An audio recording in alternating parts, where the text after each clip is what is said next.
ছোট লোকের বাচ্চা, দেখে শুনে কাজ করতে পারিস না? আসতে না আসতে একটা ঝামেলা লাগিয়ে দিলি। তুই তো জানিস বাসার মধ্যে গেস্ট আসবে, আর এখন তুই এত বড় একটা অঘটন ঘটালি, এত দামি শোপিসটা ফেলে দিলি। এটা যদি আমার বাবার পায়ে পড়তো, আমার বাবার বয়স হয়েছে, এটা যদি পায়ের মধ্যে পড়তো, এত ভারী জিনিস, বাবার তো পাটা পঙ্গু হয়ে যেতে পারতো। তোর কোনো ধারণা আছে এটার দাম কত? ছোট লোকের বাচ্চা, চোখ কি আকাশে থাকে নাকি? হ্যাঁ, সবসময় অমনোযোগী কাজের মধ্যে। আরে এইটা যদি ওরা বুঝতো তাহলে কি আর আমাদের বাসায় কাজ করে? তাহলে তো নিজেদের কিছু না কিছু থাকতোই। এই ফকিন্নির বাচ্চা, তুই জানিস না যে আজকে আমাদের বাসায় গেস্ট আসবে? দিলি তো কুফাটা লাগিয়ে। আহা, কি শুরু করলে তোমরা? না হয় একটা জিনিস পড়েই গেছে তাই বলে ওর গায়ে হাত দিতে হবে? পায়েল, কি শুরু করলি? বাবা তুমি চুপ করো তো, যেটা বুঝবে না সেটা নিয়ে কথা বলবে না। এদেরকে যত ছাড় দেওয়া যাবে না, এরা তত ছাড় পেয়ে যাবে। এত সহজে তো আমি ছেড়ে দেওয়ার পাত্রী না। একে ঘাড় ধাক্কা দিয়ে এই বাড়ি থেকে আমি এক্ষুনি বের করে দেবো। এই বাড়ি থেকে বের হ। বের হ বলছি, বের হ। আরে বোন, তুই তুই এইখানে কেন? আমি এখানে বুয়ার কাজ করি। কি বুয়ার কাজ? মানে আমি তো কিছু বুঝতে পারতেছি না। তুই না আমাকে বলছিস তুই একটা চাকরি করিস?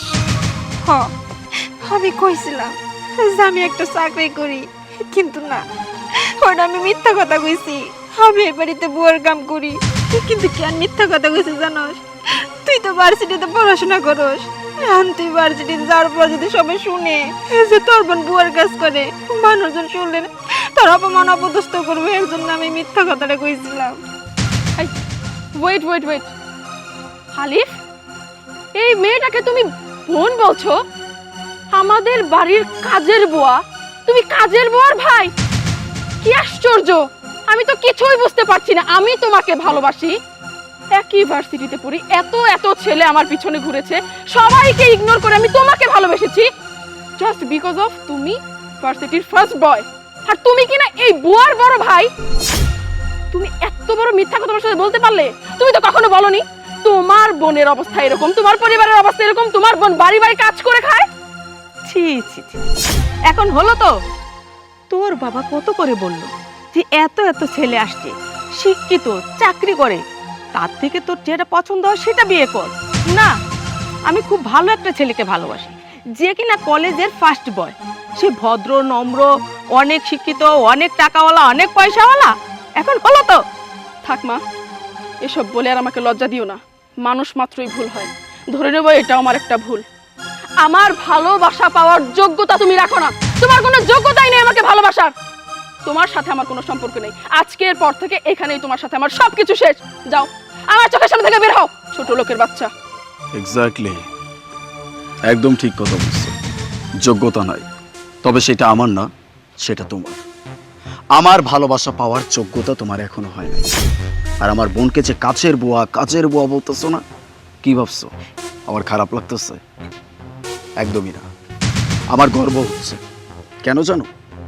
কারণ এই মানুষটা আমার জন্য যা করছে, এটাই দুনিয়াতে আমার জন্য আর দ্বিতীয় কোনো মানুষ করে নাই। সে ছোট্টবেলায় বাপ মা সবাইকে হারাইছে।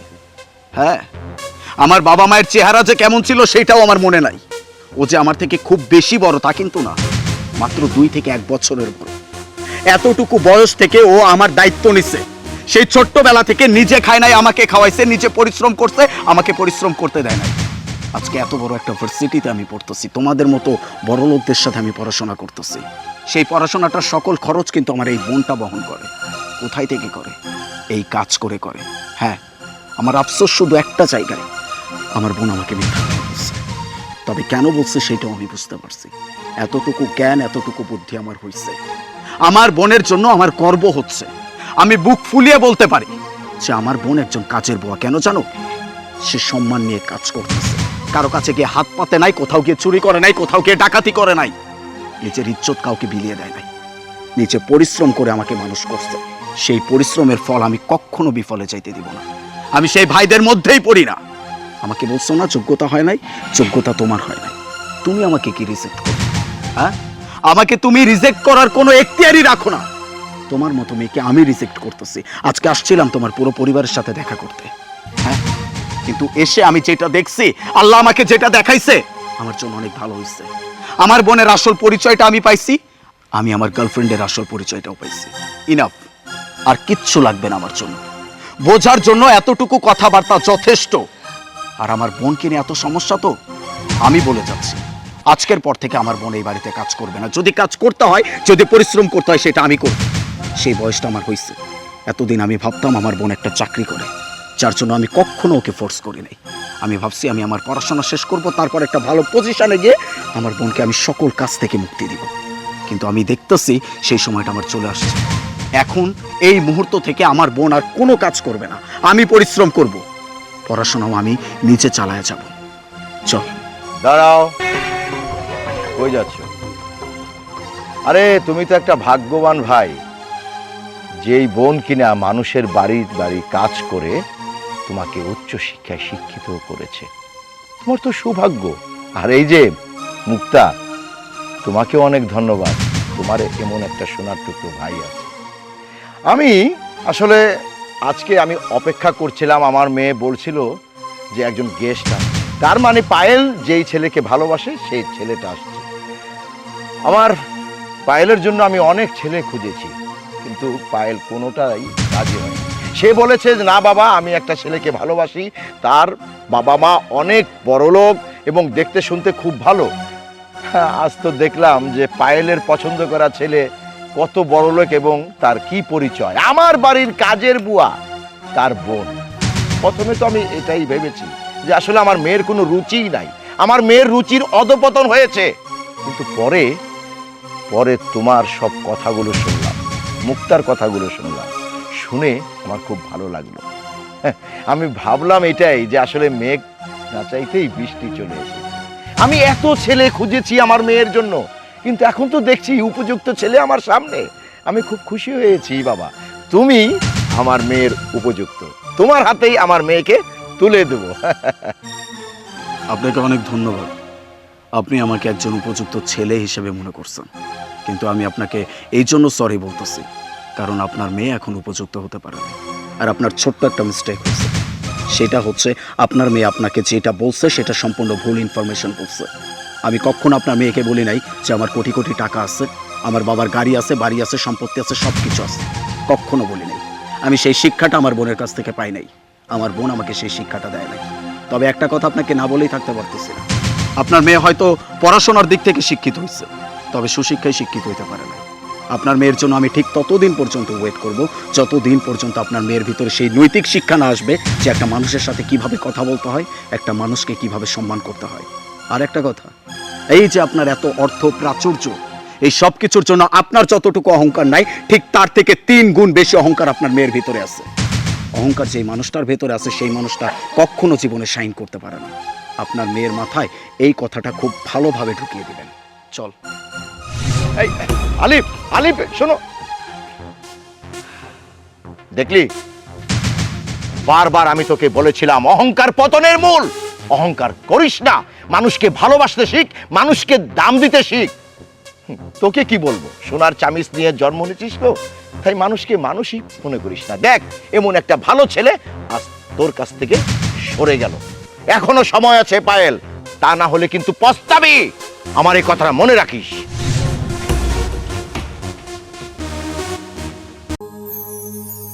মা, এই বাড়িতে তো পায়েলের জামাই একা না, তোমার বড় মেয়ের জামাই তো আছে, তাহলে 2 মেয়ের জামাইয়ের একসাথে বসায় খাইতে দিতে। আইছে ওই কামলা, কামলার সংসার করতে করতে তো নিজেও একটা কামলা সেজে গেছিস গা। কামলার ঘর থেকে মানুষের সামনে কেমনে আচার ব্যবহার করতে হয় এটা তো একেবারে ভুলে গেছিস। এই কামলার বউ, তুইও কি লজ্জা শরম খাইয়া ফেলাইছস? এই কামলার সংসার করতে করতে তুই নিজেও একটা কামলা হয়ে গেছস। এই তোরা জিব্বা এরকম কেন? হ্যাঁ, খাবারের গন্ধ পাইলে দৌড়াই আসস। আজকে আমার বাড়িতে নতুন জামাই আইছে, তার একটু আরামে এসে খাইতে দিছি, খাওয়ার আগে আইসা হাত মাইরা বইসস। এই ফকিন্নির ঘরে ফকিন্নিরা, তোদের চাইতে তো রাস্তার কুকুর আরো অনেক ভালো। এভাবে রসালো রসালো করে কথা বললে কি হবে? এদের আসলে লজ্জা শরম কিছুই নেই, ভুল তো তোমাদেরই। ওদেরকে কেন দাওয়াত করে বাড়িতে নিয়ে এসেছো? আজকে প্রথম আমার বিয়ে হয়েছে, আমার হাজবেন্ড খেতে বসেছে, বসতে না বসতেই ব্যাগটা লাগিয়ে দিল। এদের আসলে লজ্জা শরম বলতে কিছু নেই। তোমার আগেই কইছিলাম এখানে আসার দরকার নাই, কিন্তু তুমি আমার কথা মানলেই না। তুমি বললা ছোট আমার সামনে যাও, গেলে 2 ভাইরা একসাথে ভালো মন্দ খাইবা। খাইছো? পেট ভরে খাও। এই বাড়িতে বিয়ে করার পর থেকে কোনোদিন জামাই আপ্যায়ন পাই নাই কেন? আজকে বড় আশা করে তুমি নিয়ে আসলাম, আশার কপালে ছাই পড়লো। ঠিক আছে চলো। দাঁড়ান, আমি আপনার সাথে স্বাভাবিকভাবে পরিচিত না, আমি জানি না আপনি কে। তবে আপনাদের কথাবার্তা শুনে যতটুকু মনে হচ্ছে আপনি এই বাড়ির বড় জামাই। আমি একদমই এই ব্যাপারটা নিতেই পারতেছি না। মানে আপনার সাথে কেন এমন আচরণ করা হচ্ছে বা আপনাকে কেন এইভাবে কথা বলা হচ্ছে এগুলো আমি কিচ্ছু জানি না। তবে এতটুকু বুঝতে পারতেছি এখানে যেটা হচ্ছে সেটা সম্পূর্ণ অন্যায় হচ্ছে। আমি কখনো অন্যায়ের পক্ষে ছিলাম না, এখনো নাই, কখনো থাকবো না। আপনার সাথে এরা যে আচরণ করতেছে এটা তো লিটারেলি আপনার সাথে অন্যায় করতেছে। এমন আচরণ কেন করবে আমি তো এইটাই বুঝতে পারতেছি না। আজকে একটা বিয়ের দিন, শুভ একটা দিন, এরকম দিনে আত্মীয় স্বজন সবাই বাড়িতে আসবে, সবাই একসাথে মিলে মজা করবে, একসাথে মিলে খাওয়া দাওয়া করবে, এটাই তো স্বাভাবিক। কিন্তু এর মাঝে আমার শাশুড়ি, আমার বউ আপনার সাথে এমন আচরণ কেন করতেছে আমি সত্যি কথা বলতেছি, আমি কিচ্ছু বুঝতে পারতেছি না। কিন্তু আমার যতটুকু মনে হচ্ছে এইখানে দাঁড়িয়ে এইগুলো দেখার ইচ্ছা আমার একদমই হচ্ছে না। আর তার থেকেও বড় কথা, যেখানে এমন আচরণ করা হয়, যেখানে মানুষকে সম্মান করা হয় না, এরকম বাড়ির খাবার আমার গলা দিয়ে নামবে না। আমি যাচ্ছি। দাঁড়াও, কি ব্যাপার? আমার ছোট জামাই খাবার রেখে উঠে যাচ্ছ কোথায়? কি ব্যাপার, এরকম চুপচাপ কেন? পারবিন, কি হয়েছে? কি আর হইব, এই যে তোমার বড় জামাই খাবারের গন্ধ পাইয়া দৌড়াইয়া তার বউ নিয়ে আইসা পড়ছে। আরে আজকে আমার বাড়িতে ছোট জামাই আইছে, ওরা দুইজন মিলে একটু আরামে এসে খাইবো, হেইডারাও জু নাই লাগিয়ে পড়ছে, আমারে খাইতে দাও। চুপ, একদম চুপ। যেটা সন্দেহ করেছিলাম সেটাই হয়েছে। আমি জানতাম যে এই বিয়ের মধ্যে তুমি একটা হট্টগোল বাজাবে, কারণ সারাটা জীবন আমার জীবনটা তুমি সারকার করে দিয়েছো। আবার এখন আমার সন্তানদের জীবনগুলো নষ্ট করে দিচ্ছ। আমার বড় জামাই সর্দার, ওর একটু অর্থ কম আছে, তুমি আগাগোড়াই ওকে তুমি দেখতে পারো না। আজ একটা শুভ দিন, আমার ছোট মেয়ের বিয়ে, ওরা দুই জামাই একসাথে বসে খাবে, এটা তো আনন্দের ব্যাপার। তুমি এক চোখে তেল এক চোখে নুন, কেন এমন কেন করছো? তুমি কি শুধরাবা না? হ্যাঁ, আপনারা শুধরাবেন, সংশোধন হবেন নাকি হবেন না সেটা সম্পূর্ণ আপনাদের ব্যক্তিগত ব্যাপার। কিন্তু এখানে যদি আমি না শুধরাই তাহলে হয়তো আমি এই মানুষটার সাথে অন্যায় করে বসবো, সেটা আমি করতে চাই না। এখানে দাঁড়িয়ে আমি যে কথাগুলো শুনলাম, আমার শাশুড়ি আমার সামনে দাঁড়িয়ে দাঁড়িয়ে ওনাকে যেভাবে অপমানগুলো করলো, তাতে আমার মনে হচ্ছে এই অপমানগুলো শুধুমাত্র করছে ওনার অবস্থার কারণে। আজকে উনি গরিব বলে তার সাথে এমন আচরণ করা হচ্ছে। এখন তো আমার ভয় লাগতেছে লিটারেলি। হ্যাঁ, আজকে আমার অবস্থান ভালো আছে, কালকে যখন আমার অবস্থান খারাপ হয়ে যাবে, আল্লাহ না করুন, তখন তো আপনি আমার সাথে এমন আচরণ করবেন। আমার তো মনে হচ্ছে এর থেকেও নিকৃষ্ট আচরণ আপনি আমার সাথে করবেন। আজকে এত আদর আপ্যায়ন করতেছেন, কালকে এই আদর আপ্যায়ন একদমই থাকবে না। কেন জানেন? কারণ আপনার নেচারটা আমি খুব ভালো করে বুঝতে পারছি। আপনি গরিব মানুষ সহ্য করতে পারেন না। শোনেন, একটা কথা বলে দিই, মানুষের কর্ম আর মানুষের পোশাক কখনো মানুষের পরিচয় বহন করে না। একটা মানুষ কর্ম করতেছে, এটা তার সব থেকে বড় পরিচয়। সে কিন্তু বসে বসে খাচ্ছে না, সে কিন্তু বেকার না। আপনার মেয়েকে যে বিয়ে করছে, আপনার মেয়েকে জিজ্ঞেস করে দেখেন সে তার সাথে সুখে আছে কিনা। That's it. আপনার এতটুকু হলেই চলবে। আর এই যে মেয়েটাকে দোষারোপ করতেছেন, বিয়ে নিয়ে কথা বলতেছেন, আপনার মেয়ে কি ইচ্ছা করে বিয়ে করছে? আপনারা অবশ্যই দেখে শুনে বিয়ে দিচ্ছেন। আর সব থেকে বড় কথা, জন্ম মৃত্যু বিয়ে তিনটা আল্লাহ পাকের হাতে, কেউ এটা খণ্ডাইতে পারবে না। উনি যার সাথে লিখে রাখছে সেই মানুষটার সাথে সেই মানুষটারই বিয়ে হবে। আপনার মেয়ের সাথে এই মানুষটার বিয়েটা লেখা ছিল, দ্যাটস ওয়াই বিয়ে হয়েছে। তাই বলে আপনি এক চোখে নুন এক চোখে তেল বিক্রি করবেন? একজনকে এক চোখে দেখবেন, আরেকজনকে অন্য চোখে দেখবেন, একজনকে আদর আপ্যায়ন করবেন, আরেকজনকে দূর দূর ছাই ছাই করে বাইর করে দেবেন? কেন? এটা কেমন নিয়ম? দেখো পাই, আমি জানতাম না যে এই বাড়ির এরকম নিয়ম। আমি শুনছিলাম তোমাদের পরিবারটা একটা হাজি পরিবার, সবাই অনেক ভালো মানুষ, মানুষকে ভালোবাসে, মানুষকে সম্মান করে। কিন্তু আমি কি দেখতেছি, এখানে তো গোড়াতেই সমস্যা। বাইরের মানুষের সাথে কেমন আচরণ করেন এইটা কিন্তু দেখার বিষয় না, দেখার বিষয় আপনি আপনার পরিবারে কেমন আচরণ করতেছেন। উনি আপনার বড় জামাই, আপনার ঘরের বড় জামাই, তার সাথে আপনি এমন আচরণ করতেছেন, আজ বাদে কাল আপনি আমার সাথে কি আচরণ করবেন সেটা তো আমি চোখের সামনে দেখতে পারতেছি না। এরকম রিস্ক আমি নিব না, কখনো না। শোনো ভাই, একদম সাফ করে বলে দিয়ে যাইতেছি, তোমার সাথে আমার বিয়ে হয়েছে, আমি তোমাকে ছেড়ে চলে যেতে পারবো না। কিন্তু এতটুকু আমি বলতেছি, এই বাড়িতে আমি সেকেন্ড টাইম সেই দিনই পা দিব যেই দিন এই বাড়িতে দুই জামাইয়ের সম্মান একদম সমান হবে। তার আগ পর্যন্ত এই বাড়িতে আপনারা কেউ আমার চেহারাটাও দেখতে পারবেন না। আমি যাচ্ছি। আলী, যেও না ভাই, তুমি আমার ছোট ভাইরা, আমার ছোট বোনের বিয়ে করছো, তুমি নতুন জামাই, তুমি চলে যাবো কি লেগে? আমি তো গরিব মানুষ, আজকে গরিব হয়েছে দেখি তো আমার শাশুড়ি অনেকগুলো কথা কইল। যাই হোক, আমি কোনো কিছু মনে করি নেই, গরিব গরিব পিঠের চামড়া তো অনেক মোটা। আমি এবারে তো অনেক খাইছি, অনেক পড়ছি।